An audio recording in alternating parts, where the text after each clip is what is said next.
మద్యం మత్తులో ఇద్దరు యువకులు బైక్తో కారును ఢీకొని దంపతుల పట్ల అనుచిత వ్యాఖ్యలతో దాడికి పాల్పడ్డ ఘటన సంగారెడ్డి జిల్లా ఆందోళ్ మండలం ఆల్మాయిపేట వద్ద చోటు చేసుకుంది. టెక్మాల్ మండల్ బీఆర్ఎస్ పార్టీ అధ్యక్షులు బత్తుల వీరప్ప తన సతీమణి వరలక్ష్మితో కలిసి సంగారెడ్డి నుండి జోగిపేట వైపుగా వస్తున్నారు. ఈ కార్యక్రమంలో ఆల్మాయిపేట టర్నింగ్ పాయింట్ వద్ద గల నాందేడ్ అకోలో 161వ జాతీయ రహదారిపై ఆందోళ్ గ్రామానికి చెందిన కటికే జాఫర్ షాహిద్లు మద్యం మత్తులో ద్విచక్ర వాహనాన్ని నడుపుతూ ప్రమాదవశాత్తు కారును ఢీకొట్టారు. ఈ ఘటనలో కారులో ప్రయాణిస్తున్న బత్తుల వీరప్పదే తప్పని యువకులు జాతీయ రహదారిపై హంగామా సృష్టించారు. అనుచిత వ్యాఖ్యలతో తమతో గొడవలకు దిగి దాడికి పాల్పడ్డారని బాధితులు వాపోయారు. ఈ దాడిలో వీరప్పకు ఆయన సతీమణి వరలక్ష్మికి గాయాలయ్యాయి.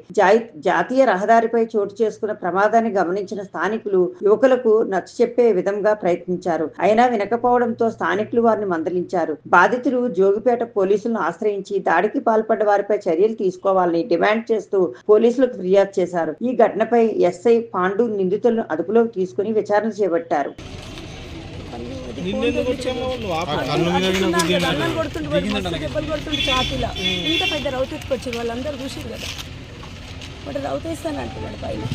అంటుంటే నేను ఇట్లా అడ్డుకున్నా కాబట్టి నాకు ఇక్కడ తగిలించింది అన్నమాట. ఇక్కడ లాగింది. వాళ్ళు మత్తులు ఉన్నారా అక్క? స్మెల్ ఘోరమైన స్మెల్ అసలు వాళ్ళ దగ్గర చూస్తే. ఏమో ఇక్కడ ఆందోళన తెలిసింది ఇప్పుడే. సరే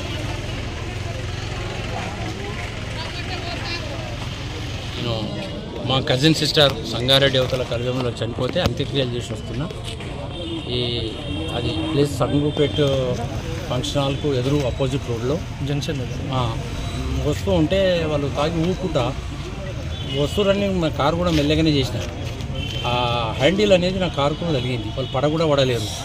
నేను వెంటనే కారు ఆపి ఏంది బై ఇట్లా ఊగు వస్తారు తాగినా నువ్వు నన్ను ఏమన్నా అయితే ఎట్లా నువ్వు తాగినట్టం అని చెప్పి రప్ప నన్ను కొట్టిండు. మా మిస్సెస్ ఇట్లా చేతులు అడ్డం పెట్టి అన్న అంటే ఆమె కొట్టిండు. మొత్తం అక్కడ ఉన్న వాళ్ళందరూ కూడా నీదే తప్పని అంటే వాళ్ళ కాడ ఒకరిద్దరు కొట్టిండు.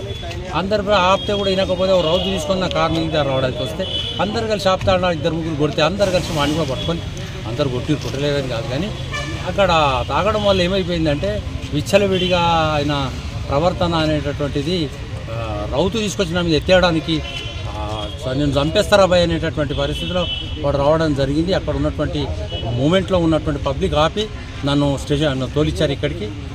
వెంటనే ఇక్కడ స్టేషన్కి చెప్తే సార్ కూడా పోయి తీసుకొచ్చారు. అప్పటికే పబ్లిక్ అక్కడ జామ్ అయింది. ఈ విధంగా తాగి రోడ్ల మీద మరి విచ్చలవిడిగా చేయడం వల్ల సరే ఏమైనా ప్రమాదం జరిగితే కూడా కష్టమే. కాబట్టి ఈ డ్రంక్ అండ్ డ్రైవ్ ద్వారా వాళ్ళు ప్రయాణం చేయడం వల్ల మాలాంటి వాళ్ళకు కూడా ఇబ్బందులు అవుతాయని చాలా ఇక్కడ 2-3 కొట్టిండు. మరి వెంటనే చట్టపరంగా చర్యలు. ఎంతమంది ఉన్నారన్న వాళ్ళు? ఇద్దరే. అందులో ఒకడు తాగి ఉన్నాడు. ఏమన్నా ఇచ్చిపోవన్నా అంటు ఎక్కడ కింద కూడా వాళ్ళు ఆందోళన. తర్వాత నాకు వాళ్ళు ఎవరో తెలియదు కానీ తర్వాత ఇప్పుడు తెలిస్తే ఆందోళన కట్టుకోవాలని తెలిసింది. అక్కడ ఉన్న చాలామంది ప్రయాణికులు ఆపడానికి ప్రయత్నం ఆపినరు కూడా. ఈ సంఘటన బట్టి వాళ్ళు కూడా తన్నులు తిన్నారు.